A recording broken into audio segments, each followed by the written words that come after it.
As they finish setting up, I'm going to go ahead and introduce our panelists, and I'm going to introduce them in the order in which they're going to be sitting up here. First of all, I'm happy to introduce someone who was not in this episode, but you'll be seeing more of in future ones. That is T.R. Knight, who plays Johnny Clayton.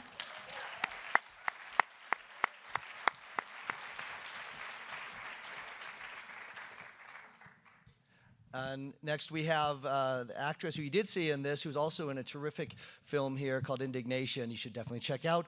Please welcome Sarah Gadon, who plays Sadie Dunhill.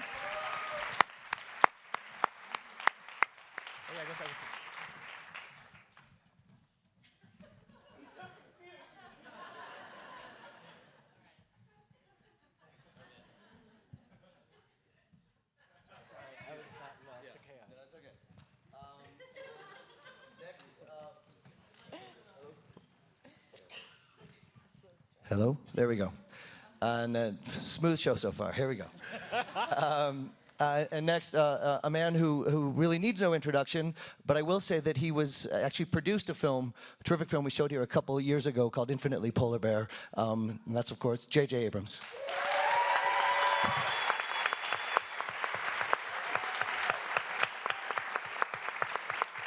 And then, of course, the writer and executive producer, Bridget Carpenter.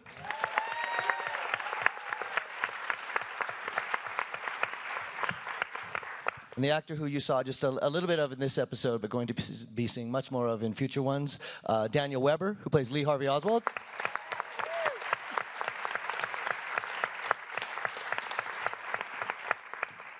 And last but certainly not least is an actor who is also in another film here at the festival called Captain Fantastic.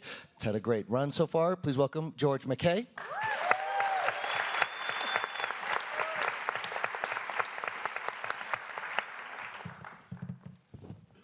It's such a incredibly talented group of collaborators who brought this to life. I'm just curious about kind of how it all came together, kind of the genesis of the project. Happy to throw it to either Bridget or JJ to talk about at what point the two of you got involved and how it all came together. First of all, thank you so much for being here. I was a huge fan of the book when I read it. It was this sort of delicious, guilty pleasure that Stephen King made far less guilty because it was just enthralling and compelling, and he took all these disparate elements, many of which were tropes we're all familiar with, and combined them in a way that I'd never seen. And I let him know that I was a fan of the book. And about a year and a half or so later, he sent me an email and asked if I was interested in getting involved in bringing it to the screen. And because the book was as big as it was, and because it had been, from Jonathan Demme no less, attempted to be put into a 2-hour space, it felt like maybe a miniseries was a way to go. And Stephen said he thought that was a good idea. And I was at the time working along with Kathy Ling, desperate to work with Bridget Carpenter. We reached out to Bridget. Bridget, it turned out, was more insane and obsessed about this book than we were, and signed on, and I will now pass the story on to Bridget. That's true. I equaled the insanity, and I will say that I came in and I didn't have a composed pitch on it in any way, but I said, I think this book is about love, and it's about pace, and I'm so glad you're going to do a miniseries, and I can do it in 4 episodes. And they said, great, that sounds wonderful. And then I went away and I worked on it a little bit, and then I came back and I went, 6 episodes is the right number. And they said, it's whatever it needs to be, Bridget. And then I went away a little longer and I came back and I went, 9 hours feels right. And that's what we have. And I'm curious, from that, as you were going through all that process, were you sort of communicating with Stephen King about sort of where you were taking it as a series? Yes, I was. Stephen had approval over everything as it should be from the beginning, and it was remarkable to me and thrilling how engaged he was. He read every outline, he read every script, and he watched every cut. And he loved it, and I'm happy to say. So yes, I was in contact with him, although I tried not to bother him too much because, it's a doorstop of a book, and I just thought it's going to be better if I try to take a big swing, and then everybody can tell me to change what I did. So that's what we did. Time travel stories are I love them. We've actually had some really great ones here, like Primer, Donnie Darko. My favorite one. Yeah. I'm curious about, in terms of telling those stories, and especially adapting it from the novel, were there specific challenges to sort of creating that world, and as far as like staying true to within the sort of logic of the universe? There were specific challenges. Stephen King's book is so immersive. I knew that was something that JJ and I shared from the start, was just a feeling of we wanted to be subsumed in the story dramatically, visually. And the idea of time travel was actually, in some small way, a MacGuffin, because it's really the thing that begins the story. And the story is about a man who wants to make a difference. And it happens to be the way that he thinks he's going to do something important is by traveling in time and trying to save the president. So it was a combination of the richness of the world and there was something mundane about it as well. It was just go into the closet and then you're there. Yeah. So, I don't know, do you want to add anything to that? I think Bridget answered that perfectly. I have nothing to add. We can move on. No, but I guess I will just say this: that there was a feeling that we both shared in reading this book that was kind of this weird.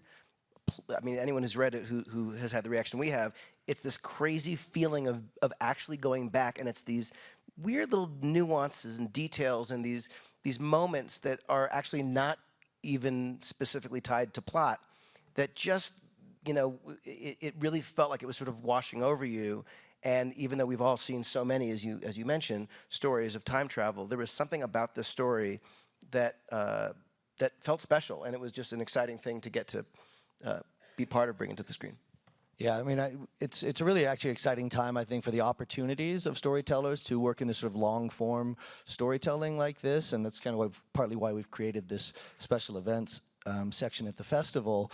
And Sarah, I know you've sort of worked in a lot of film and television, and this has such a sort of cinematic feel to it when I watch, maybe especially in a theater like this.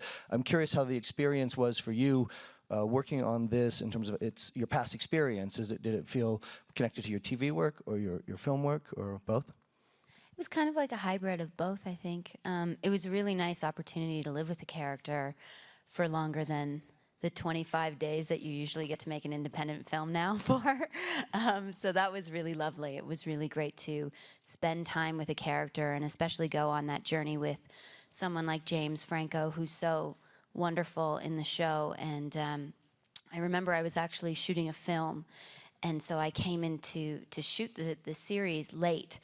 And I wrapped the film on Friday and then came to work on 11/22/63 on Monday. And we went to shoot this big dance scene that James and I have, because we chaperone a school dance. And I arrived on set, and I'd learned the Lindy Hop separately, and James had learned the Lindy Hop separately. And then I kind of was whisked into this dance situation, and I was being thrown in the air by James. And I was like, whoa. This is so Hollywood. It feels so incredible. So yeah, I definitely say it was a mix of the two. Cool. And TR, I'm curious, sort of, you want to tell us a little bit about, your character and emotions that sort of he goes through? I don't know how much I can or should say, because I'm married to her, and James and her kind of fall in love, so that sucks for me. And try to compete with James Franco when you look like, I mean, nothing against this, but James Franco. So, no, I don't know. I don't think I should. I think there's trouble. There's some major trouble that happens, because I love her, as you would, and I don't want James to love her. So And I think he just goes about it in a way that I personally would not go about it. He's troubled. I don't know. I shouldn't say anything else, right? That's perfect. That's Yeah. All right. It's a book. It's out there. You can read it. That's right. That's right.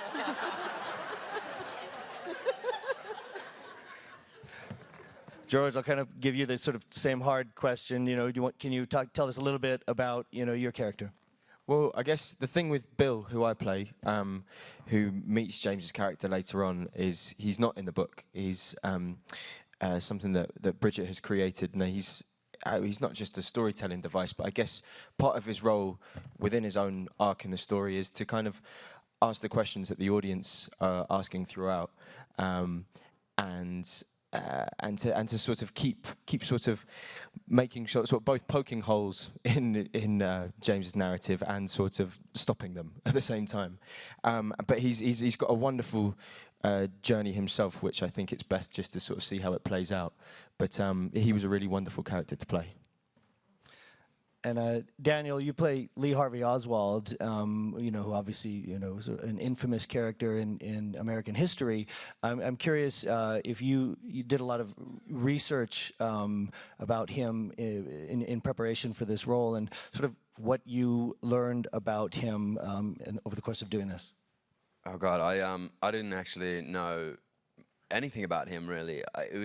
You grow up hearing about Kennedy and hearing about Oswald, but He might have shot the president. he might have shot the president. But yeah, I didn't know anything about the man per se, and so there is a wealth of information out there on Lee Harvey Oswald in biographies and accounts and different stories and anecdotes, and so there was a huge pool to research and to dive into outside of just the general context of the 60s. And so getting into him, and there's so many contradictory points of view and thoughts and feelings about him, and if he did or didn't do it and all this stuff. So it was sort of, you know, finding all of these things and putting together your own opinion and your own ideas on this very complex, very interesting human being. And fortunately, it was kind of great. Like, I found with the research that I did that it really kind of aligned in many ways to the way we viewed and took the story with Lee. So it was quite a cool process. Yeah, so actually from that, I'm curious to hear from Bridget. There are a lot of sort of conspiracy theories out there, and I'm curious if in telling this story, if you had opinion about those conspiracies beforehand and over the course of doing this and doing the research that you did, if anything shifted. How dare you? I will say in brief, and I really will be brief, Stephen King is a lone gunman theorist. He has done, I'm certain, more research than I, and that is how I began this process. I went, yes, everything that I have, glanced at says that Lee Harvey Oswald acted alone, and after a year and a half, 2 years of working on this project, I no longer think that that is the case. And I'll leave it at that. I don't believe in the lone gun, and I will say that Stephen King, yeah. All right, you and me, we'll meet, we'll have a drink, like the two of us. Stephen King's response to that is to roll his eyes and say, "Oh, Bridget." So. And JJ, there's some great directors that you worked with on this, including the director who did this one, Kevin MacDonald, who was here with actually a documentary that opened our festival called Sky Ladder about an amazing Chinese artist. Can you talk about that process of selecting the directors and what sort of input they had in working with the story and your creative vision? Sure. I mean, we were incredibly lucky to get the directors that we got. One of the directors we got is also James Franco. Yes. Who you may have seen on screen, who apparently is handsome. We've covered that. Another director, Fred Toy, who is an amazing director who, Fred. It's Fred right there. He shows up to support himself. Fred is someone who was an editor who I worked with for many years, who has now become this unbelievably accomplished director, and it's wonderful to work with him. But this was something that Bridget really was the one who worked hands-on with directors, and you really should speak to that. But it's always a surreal process to tell one story through many different directors, because you envision things a certain way, and everyone takes it in one way or another, and it's the showrunner's job, Bridget in this case, to sort of keep everything going consistently. Yeah.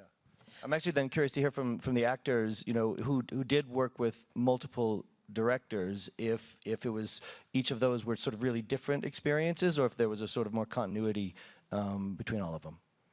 Can I just say quickly that it was kind of a gift in having the producers like Bridget and Brian, Quentin, and all these other guys on board who were so immersed in the story and the history and what we were trying to tell, and even more so in some ways than some of the directors. So it was so comforting to be able to go up to them and ask them specific questions about period, about action, about what we're doing in the scene, what we're trying to achieve, because they always had a very clear trajectory and what we're aiming for. So it was really, it was really nice. Yeah, that was a really great thing. I think every time I got a new script for a new episode, I'd call Bridget, say why, how, who, and just ask her all these questions. So that was really great. But we had kind of the full spectrum of directors, because we had American TV directors, we had British TV directors, we had Kevin, who does a lot of feature film work as well, and then James, who is an actor turned director. And they all brought something very different. But it was great to work with everyone. And I will say that James, when he works as an actor, he can be a little bit, close. It's a lot to do. He's in almost every frame and every scene. And then when he was directing, it was almost like he came to life. And he was so engaged with the crew and with everyone, and it was kind of like, whoa, wait, where'd you come from? So he was a great director to work with too. I will say on James's behalf, I texted with him right before this, and he's so sad that he can't be here. He's directing a movie that he is starring in. He's making a commercial. He's writing a novel, a third book of poetry, and he's curing Hep C. So he sends his regrets. He's very sad not to be here. He also he produced and is in a film that's in our dramatic competition here, film called Goat too, which we have time for some questions from the audience if anyone has any questions. Yeah, right up here in the front. Clearly there's... Wait, hold on. There's a mic coming. Thank you. Clearly there's a lot of differences between what we just saw and the book. And as you said, Stephen King was aware of everything you were doing. Was there anything in particular that he maybe pushed back on?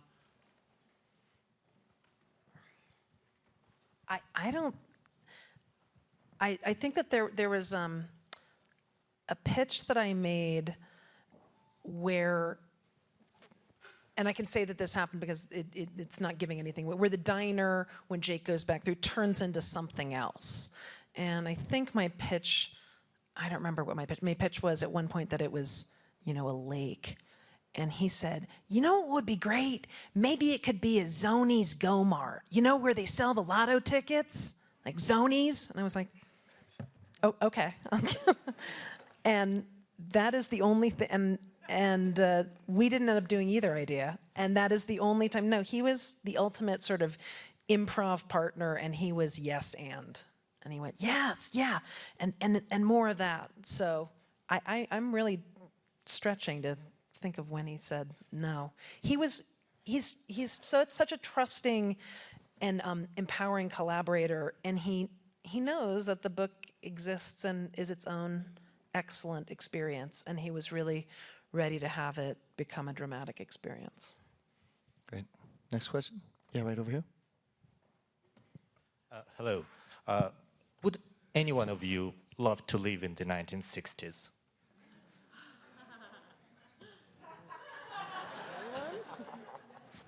Yeah, I would. I think and that's one thing that comes out of the book and the series, is there's a bit in which I loved in the book about just the food being so amazing, and I think there's it seemed like a time where, kind of imagining, not having been in the 60s, where it was kind of moving so quickly, and there was a mixture of a sort of like, there was an innocence in terms of some things nowadays, but a real kind of sense of moving forward and a progression. I think it must have been a really exciting time. Yeah, I was going to say, I think it depends your point of view. But I would also say that I lived in the 60s. The food wasn't that great. Maybe also I'm coming at it from a sort of British culture, kind of. And I'm harking to the Beatles and the Kinks. Next question. Yeah, in the middle, right there. Easy to round up old cars, and the Texas School Depository is still there. But what kind of a task do you face in creating a whole different, not just one movie, but just a whole series in the whole period, and accomplishing the period, and the costume, and the building, and the people? Yeah. There's a very easy answer for that, and her name is Carol Spear. She's our production designer. She is Yeah, she did a great job. She's gifted. It was you're in the hands of a master. It just there was no detail that was too small. She has an incredible art direction team, and I'll just say one small thing about her level of detail, because you're right, it is much more than rounding up old cars. I have a pad of paper.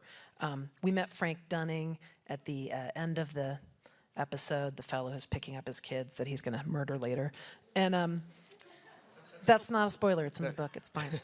There's a pad of paper that I have that says Dunning's Butchery, and it has the address in Holden, Kentucky, which incidentally is an imaginary place.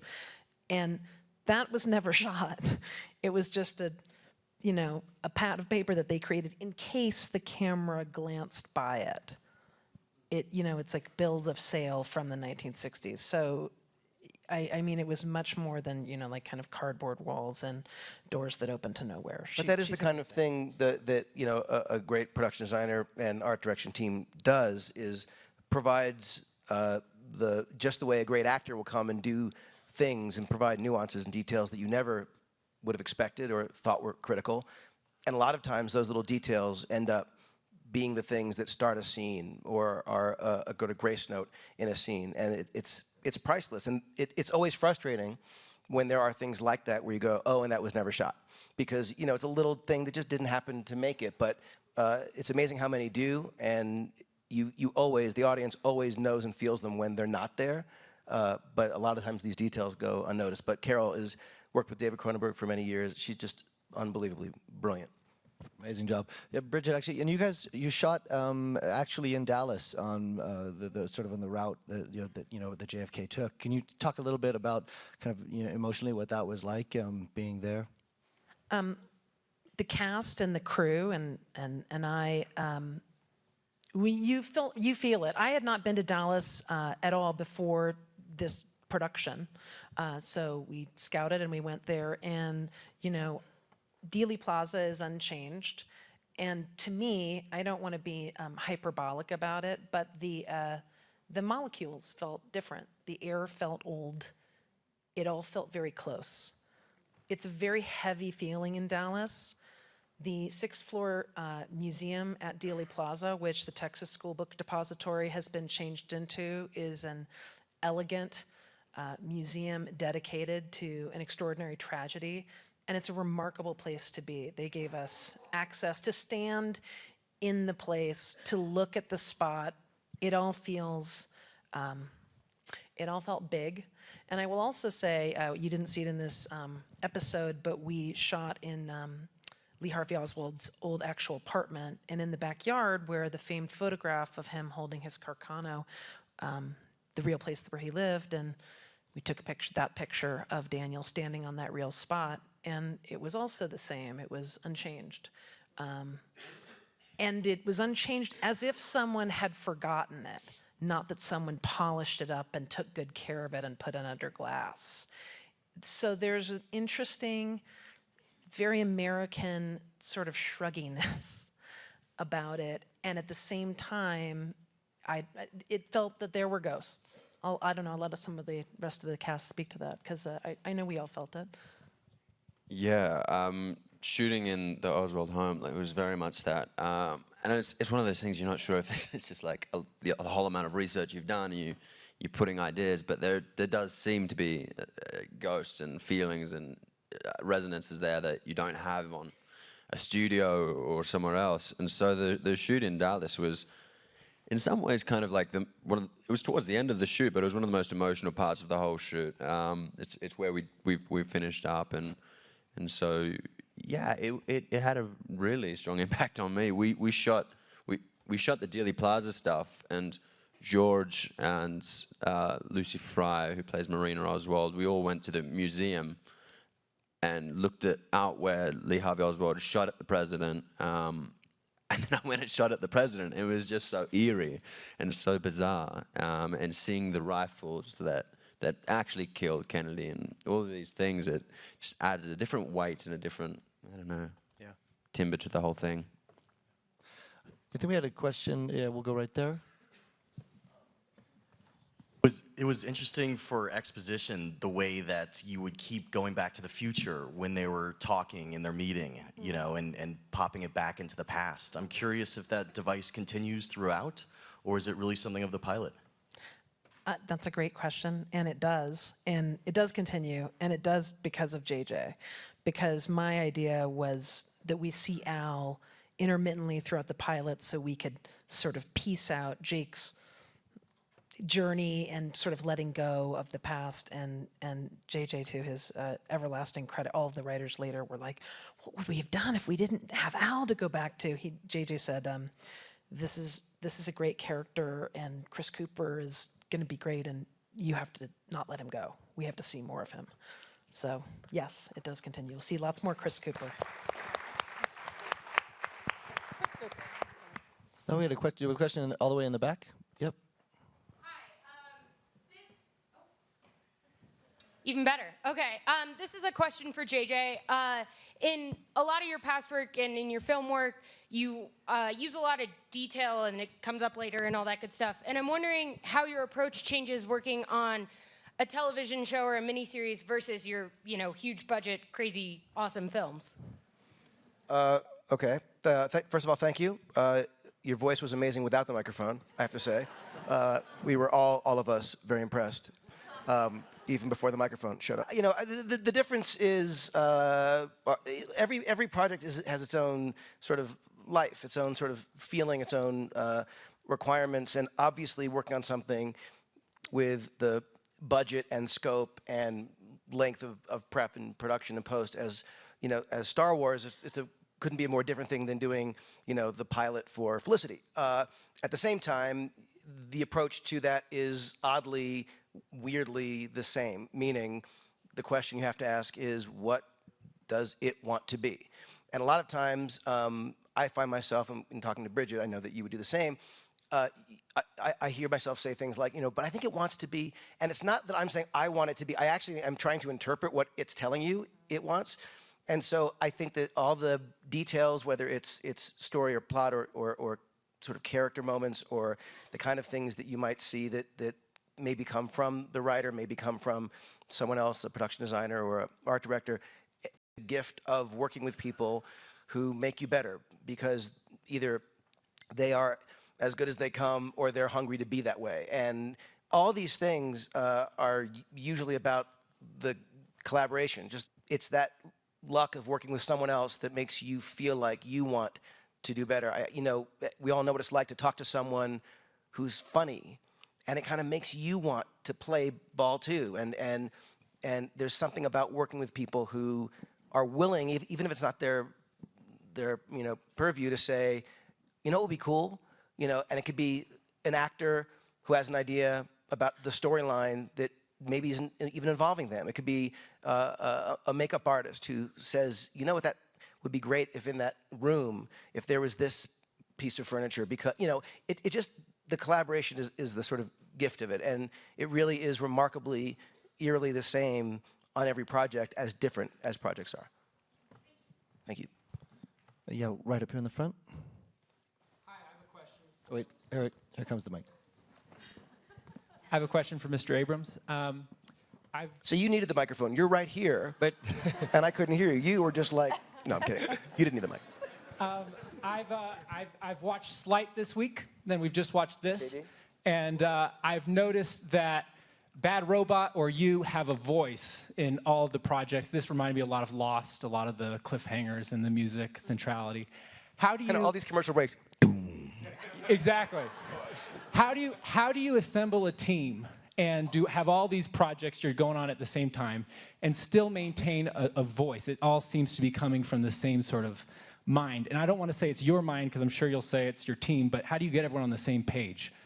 Well, I think that there are all sorts of things that we are working on or have worked on, and though I think there probably is some kind of thread between them all, the truth is that they are all individual things, and it's almost like, I guess, looking at members of a family, and you can kind of go, oh, look, those eyes, but like everything else different, you know, or like, oh, that smile, but like couldn't look less like that person. And I know that there are those kind of things. Slight, which was, while not a Bad Robot production, we're very proud of the writer-director, J.D. Dillard, who did an amazing job on that movie. J.D. is someone who started out as the receptionist at Bad Robot, and then he said, I quit, I'm gonna be a director. He's like, fine, go ahead, do it. No, he worked there for years, worked in many, many ways, in many capacities, and went off to do this thing. And J.D. is a magician. Like, literally, he loves magic. And that's something that I've always loved. And, you know, I know that when we work with different people, there are sort of like-minded things, there are ideas that we share, but it's not like we try to find people to work with who are just like us. I mean, there are so many different writers and directors we work with. The best work comes from points of view that are different, that are not your own. I think what J.D. did with Slight is an example of this amazing, you know, incredibly promising young filmmaker who might have shared a love of whether it's magic or cinema with us, but you know, I'm flattered that you would think that there was anything of Bad Robot in that. I think what Bridget did with this piece, certainly there is, Stephen King was an influence on us when we did Lost. You know, so we're all influenced by similar things. But I do think that when I'm looking at sort of the overview of different things we're working on, I can see a Venn diagram. I don't try to, but I can now that you mention it, of certain things that overlap. But the truth is, I think, you know, I would hate it if things felt the same all the time. You know, we have this new movie coming out, 10 Cloverfield Lane, and there is a sort of spiritual connection to, but it's a very unlikely sequel to Cloverfield. It really isn't a sequel, it's its own thing, but there's definitely a reason that it's a Cloverfield movie. And it's like that kind of thing. We're trying to experiment with things that aren't just the sequel you expect or the next story that you expect. But if there's a kind of DNA connection, I hope that's a good thing, but it's not necessarily intentional. Yeah, right over here. Yeah, sure, there's the mic. Thank you. Just thank you, Trevor. Just going back to the story itself, two-part question. Do you know the ending of the book before doing the movie? And did you feel like you got personally invested, like you really wanted that ending to be at a personal level before making this movie or this series? Sorry, I just want to make sure I understand your question. Like, did we all get personally invested in the ending of the book? Being that the story will end the way that it ended. Yes. Did you feel like you wanted that so bad that influenced your work in some way? Have you? Yes. Do you know the ending? Is that why you're asking the I question? don't know the ending. I don't know if Kennedy was saved or not. I don't know. You knew that. Yes. And in some ways, you wanted that so bad at a personal level to happen that influenced your work. The book is supremely satisfying to read. And I will say that I think that there are surprises. I think that I tried to fulfill everything that the book gave me as a reader and a consumer of literature. And our job was to make that as satisfying and compelling and hopefully subsuming piece of drama as possible, bringing it off the page and into the world. I love the ending of the book. The people who read the book will be satisfied by the ending, I think. Yeah, I'm up just going front to here. stop there. Yeah, right here. Hopefully this is a fun question, but I think that you've all lived in 1960 through 1963 at this point, and you're pretty familiar. Is there anything that either would you actually spend the 3 years and all the time and effort to save Kennedy, or would you just say, I'm just gonna spend a week and get like all the Beatles albums or those unreleased tracks, or what is it that you do? Is it like 1 day's worth of like awesome stuff you would bring back, or would you save someone? Would you just say 3 years, no way? What would you do? I'd be curious to go and see my parents. I think that Jake's impulse at the very beginning to call his father is kind of bang on. I would definitely go and seek them out and see what they were like. I would maybe try and also take back some vintage dresses because they're great. I definitely would not take back a girdle. And that's about it. Anyone else? Right over here. Hi. I haven't read the book, so I don't know how this ends, but you all live in a world where there's a possibility that JFK does not get assassinated. So I'm just curious for all of you, what do you think the world today would have looked like had he not been assassinated? It's tough. I mean, that's certainly what the book deals with. And I will say that in some research that we did, there have been a couple of phenomenal articles written by academics and journalists saying, well, if he had lived, then these things would have happened and this would not have. There's a wonderful sort of back and forth monologue in the book that Stephen King writes that goes on for pages and pages in ways that we actually couldn't do. But, where Jake Epping points out to Al, actually JFK's record was quite soft on civil rights. And in fact, it may not have happened even as quickly or as slowly as it did if he had lived. So there's these really, really interesting speculations. I will say that as a dramatic series, we ended up focusing quite narrowly on Jake's journey and let that aspect of it sort of lay firmly in the background. But there also is a be careful what you wish for aspect to the novel. And without giving away the ending to anyone, there is, that does play out. And things don't just go swimmingly and actually get really freakish and very strange in ways that you wouldn't even, you'd never imagine. But I think that the intention to do good is really, like Bridget was saying, to do something with your life. That's really what the story is. The literal idea of preventing the assassination of Kennedy ends up being sort of a catalyst for that bigger story. But obviously what the world would actually be like is anyone's guess. Another question? Yeah, over here. As an executive producer and working with Hulu, I'm just wondering what are some of the differences between working with like a live stream network and like a network like ABC and NBC. And JJ, what are your thoughts on how the industry is moving towards these binge watching content, which is great, and how can ABC and NBC compete in the future? You're so happy. You said so happy. You sounded so happy when you said binge watching.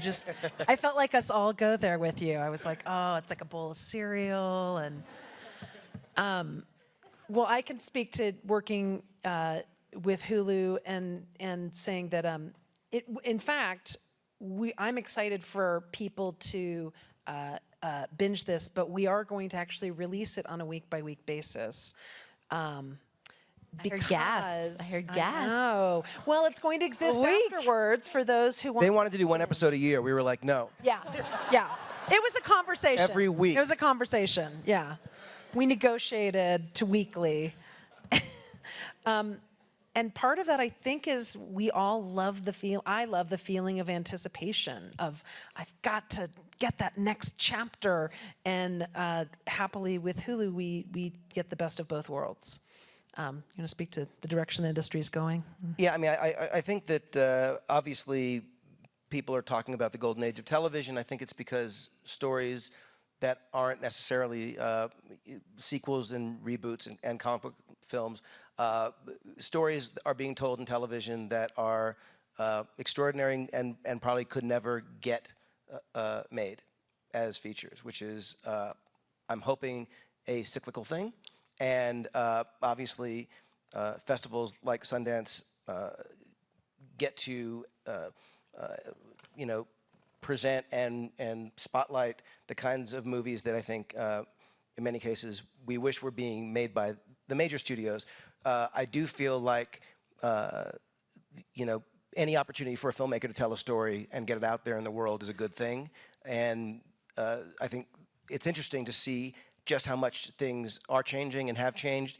People are, of course, going to go back to places, and we're hoping Hulu is one of them, where they feel like, oh, they're getting entertainment that they love and can rely on. But the truth is that I think people really don't discriminate about where a show comes from. If they love it, they'll get it and they'll go there. And I do agree that binge watching can be a lot of fun. But there's also, it's a weird thing sometimes where, there's that sense of entitlement that I should have all these episodes right now. And binge watching is a fairly new, thing. And yet people now feel like, I demand all my episodes right now. And I think that's probably unhealthy for some marriages. So to preserve marriages, we decided to do this on a weekly basis. We are thrilled, though, to work with Hulu because, characters can say fuck all the time, which is, you can't do on a network. But look, there are obviously, you give and take, and there are some things, like with commercial breaks, it's always frustrating. But I feel like the beauty of what we got to do with Hulu, they were amazing partners. They let us and Bridget make the show that that we wanted to make, and we're very, very grateful, and hope that that people check it out and dig it.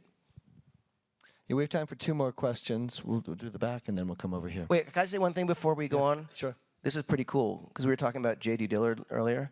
The man's in the house. Ladies and gentlemen, J.D. Dillard right there, back there. Come on, stand up. Stand up.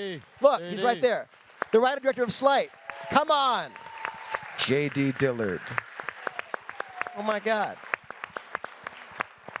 Hi. I didn't see you. Sorry. So my question is a little bit off topic in a way. Stephen King, of course, is famous for all his horror stories.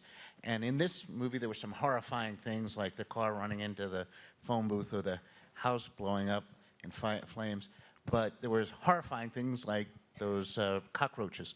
So my question really is, what is the role of horror throughout this movie? How important is it to the story? Is it a distraction? Is it somehow, I don't know how many disasters can befall, James Franco in this series, but the horror aspect is what I'm asking about. It's a good question.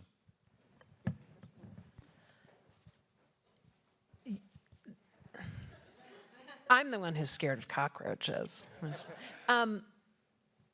Stephen King's book has a lot of wonderful, wonderful Easter eggs from his, as he often does, his past works. Certain characters show up again. And there is, in this novel, there are some really horrifying, for lack of a better word, set pieces. But as a whole, the novel is about, again, being vacuumed into the past and what that's like. And so feeling the past pushing back is a horrifying thing.